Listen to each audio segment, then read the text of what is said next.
कुंभ मेला जिसे सनातन सभ्यता के सबसे बड़े त्योहारों में से एक माना जाता है, आज उसकी शुरुआत हो चुकी है। और जब से ये मेला शुरू हुआ है, देश विदेश के लाखों करोड़ों श्रद्धालु इस मेले में प्रस्तुत हो चुके हैं। और जितने भी श्रद्धालु वहां पर आए हैं, उनके चेहरे से उत्साह और ललायता साफ साफ झलक रही है, क्योंकि इस बार का महाकुंभ विशेष है। माना जा रहा है कि पूरे 144 सालों के बाद एक विशेष संयोग के चलते इस बार के महाकुंभ की विशिष्टता और भी बढ़ गई है, इम्पोर्टेंस और भी ज़्यादा हो गई है, इसका महत्व दुगना हो गया है और इसी वजह से इसे पूर्ण महाकुंभ कहा जा रहा है।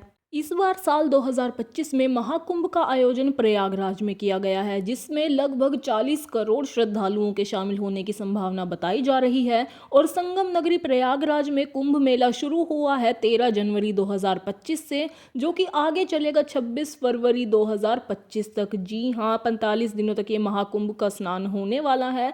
और इस स्नान का हिंदू धर्म में काफ़ी विशेष महत्व है। अगर इस मेले की पौराणिकता की बात की जाए तो पौराणिक कथाओं के अनुसार समुद्र मंथन के दौरान कलश से अमृत 12 जगहों पर गिरा था, और इनमें से 4 स्थान धरती पर और 8 स्वर्ग में थे।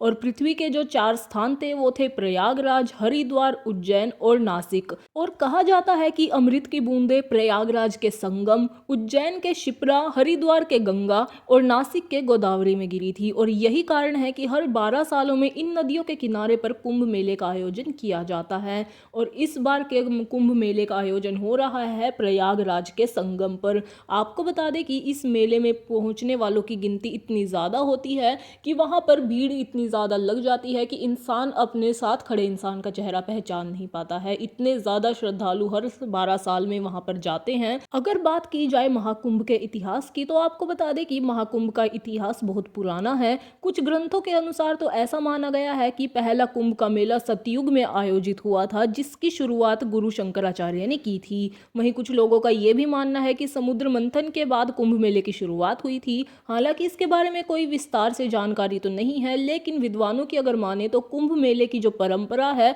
वो हजारों साल पुरानी है, क्योंकि महाकुंभ का ऐतिहासिक उल्लेख प्राचीन शिल्प लेखाओं में भी मिलता है। और हिंदू ग्रंथों में तो कुंभ मेले को अमृतों का मेला कहा गया है। इसीलिए कुंभ मेले में अपनी अंतरात्मा की शुद्धि के लिए लाखों करोड़ों श्रद्धालु इस पवित्र स्थान पर स्नान करने के लिए आते हैं, जिसमें सिर्फ भारत देश के ही नहीं बल्कि दुनिया भर के लोग शामिल होते हैं।